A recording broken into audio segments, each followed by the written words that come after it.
Hello everybody, welcome to Monday Morning Must Knows. My name is Merlin Rothland. Here are 1,487 things to pay attention to for the upcoming trading week. Wait a minute, Merlin. Normally we do 3 things. What's going on? We don't have this kind of time.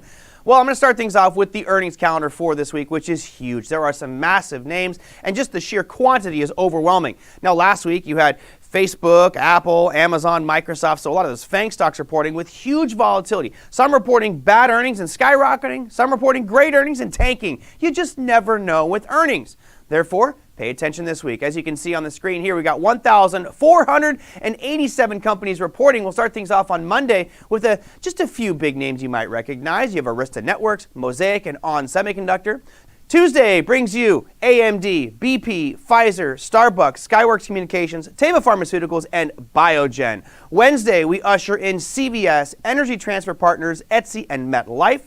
Thursday brings you Square, now called Block. You've got Illumina, Dominion, Shopify, the Chinese electric vehicle darling NIO, and ConocoPhillips. And finally on Friday, you've got Cigna and Enbridge. Now, again, there's a lot of them being reported. Why am I only showing these few? Because those are the biggest market cap ones. However, make sure you check your earnings calendar so you don't get caught off guard by one of the stocks that you're trading coming out with earnings and disappointing you or creating shock to your portfolio. Now, let's move on to the real stuff, the movers and shakers. Over the past year or so of doing this, we've talked a lot about the Fed funds futures. We've talked a lot about inflation, GDP, unemployment. All those factors are going to come to light on Wednesday. The FOMC will be meeting on Wednesday. That's going to be at 2 p.m. Eastern Standard Time. And the expectation right now is they're going to raise rates. Now, we already had a 25 basis point increase. Now they're talking about potentially raising it another 50, which would bring it up to right around 1% for the Fed funds futures.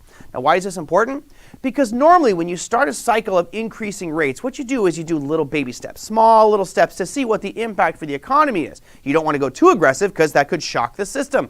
So you should go 25 basis points, 25, 25, 25 over each meeting and see how it starts to slowly impact. However, the Fed has backed themselves into a corner, and right now they're going, uh-oh, this is not working well, inflation's out of hand.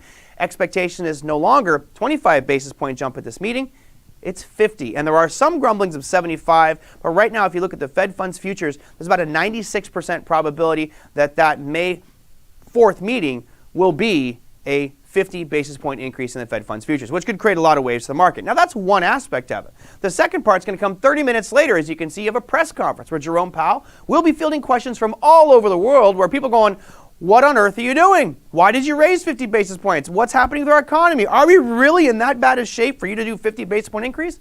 Now, who knows which way it's going to go? It's all talk and, grandstanding, if you will, by the media and by the Fed, but it will be very important because it's going to create a lot of waves for the U.S. equity markets, which at this point is the lead dog for the global economy. Now, we can backstep here because we've done Wednesday on for the Fed. Let's take a quick look at what's going to happen Tuesday because I've got more banks for you.